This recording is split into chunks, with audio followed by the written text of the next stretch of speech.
Brief analysis of the French and Indian War.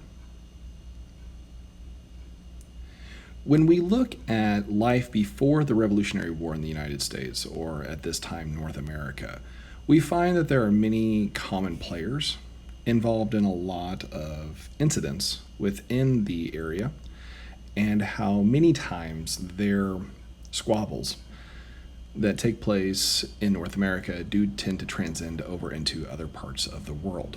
Some historians even argue that the French and Indian War, what we'll be exploring today, was actually the first documented world war, as conflict from North America between France and Great Britain would eventually spill into Europe, Africa, and elsewhere around the world.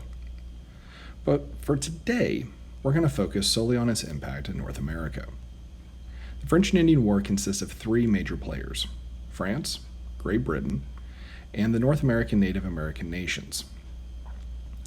Understand that France and Great Britain have a long history of not necessarily seeing eye to eye and engaging in wars spanning centuries. The reality that there was a war named the 100-Year War between them was less metaphorical and much more literal.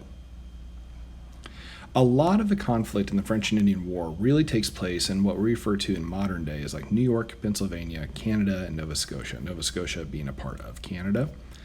The timeline for this really took place in about 1755, 1763, somewhere in that time period.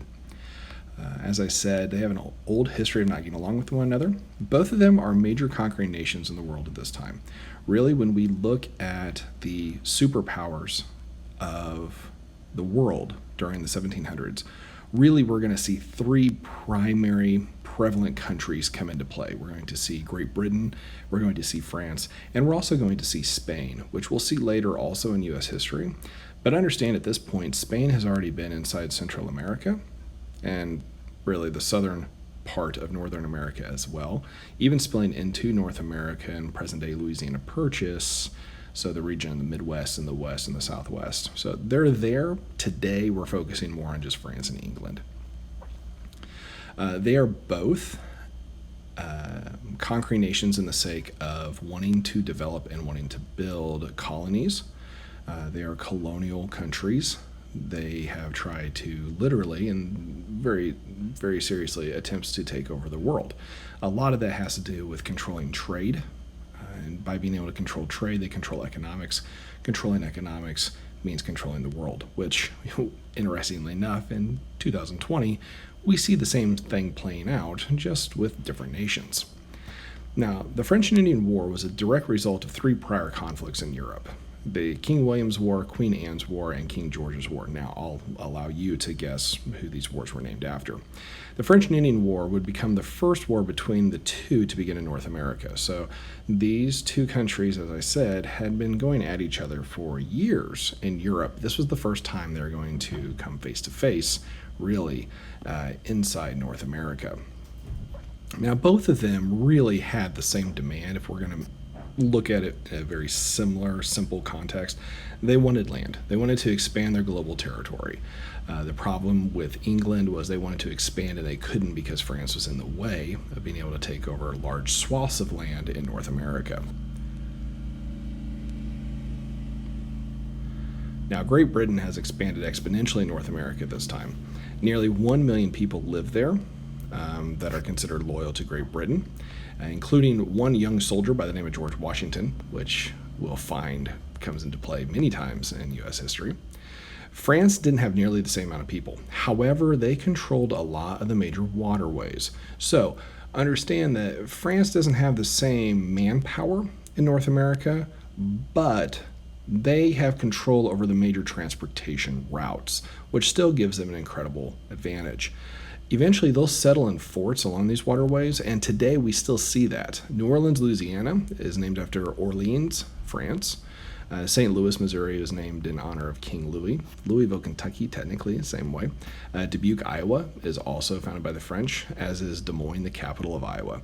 A lot of these places we find are along major rivers, and that's because they were being used as forts for traveling along the waterways. Now, on top of all this between France and England, we also have the Native Americans of North America, So they're trapped inside of all this expansion. And understand this, a very important term here. When we look at Native Americans, it is important to realize that that's in reference to hundreds of different nations of people living inside North America. So when we say Native American, it can mean hundreds of different groups that have different languages, different beliefs, different practices, different military expertise, different economic systems. Just because someone identified as Native American does not mean they're all the exact same type of people. Something that's very important. And they're trapped inside because of all this European expansion between France and Great Britain. So most of the fighting for the French Indian War will take place in the Ohio River Valley, which really starts from Pittsburgh, Pennsylvania, stretches through Pennsylvania into Ohio, Indiana, and Illinois. Today we refer to that area as the Rust Belt as well. So a lot of this begins by Great Britain trying to take Native Americans away from French in relation to trade. So this is where the Native Americans really play the joke on both of them. Many Native American nations, such as the Iroquois, would purposely play France and Great Britain off each other to get better deals in trades. They would say to France, yeah, we'll help you if you give us this. Great Britain would come in and say, but we'll offer you more. And really, they would haggle to get a better deal. Interestingly enough, George Washington also would be involved in the first shots of the French and Indian War when capturing French troops caught spying on their location. George Washington, in his attempt to capture these spies with his group, they end up really actually kicking off the French and Indian War. The France would attack Fort Necessity. Washington would surrender. And what you're going to find out about Washington is the history books tend to paint him as a wonderful military leader, but understand there's a lot of examples of strategy of him over the years of failing miserably, especially in the younger years. And the war begins at that point. So the war ends with the treaty being signed in 1763. Britain is the big winner out of this. They get a lot of land off of it. France loses most of modern-day Canada. They also lose the United States.